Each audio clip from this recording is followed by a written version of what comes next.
জিবরিল আমিন বললেন, যে ব্যক্তি আপনার নাম শুনলো কিন্তু দুরূদ পড়ল না, আপনার নাম শুনলো দুরূদ পড়ল না, সেও ধ্বংস হয়ে যায়। নবীজি বললেন আমিন।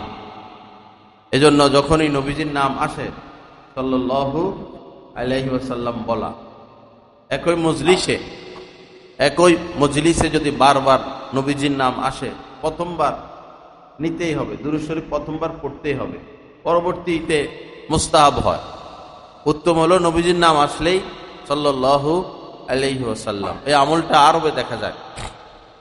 আরবের মধ্যে মদিনায়, মক্কায় তাদের মুখের মধ্যে সব সময় দুরূদ শরীফ, সব সময়। ঝগড়া লাগলো দুইজন আরব, তো এখন ঝগড়া কেমনে থামাবে? কেউ যদি গিয়ে বলে সাল্লাল্লাহু আলাইহি ওয়াসাল্লাম বা সাল্লি আলা মুহাম্মদ, বাস ঝগড়া শেষ। দুজনই থেমে যায় এবং পড়ে সাল্লাল্লাহু আলাইহি সাল্লাম, সাল্লাল্লাহু আলাইহি সাল্লাম। নবীজির প্রতি বেশি বেশি দুরূদ পড়া, বেশি বেশি দুরূদ পড়া। একবার নবীজির প্রতি দুরূদ পড়লে 10 বার আল্লাহ পাক তার প্রতি রহমত নাজিল করেন। 10 বার।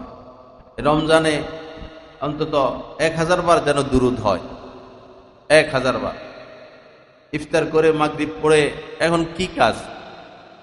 বস 500 বার, 1000 বার দুরূদ শরীফ পড়ে ফেলা, পরে একটু চাটা খেয়ে এসে আবার তারাবিতে শরীক হওয়া। ইবাদত আর ইবাদত,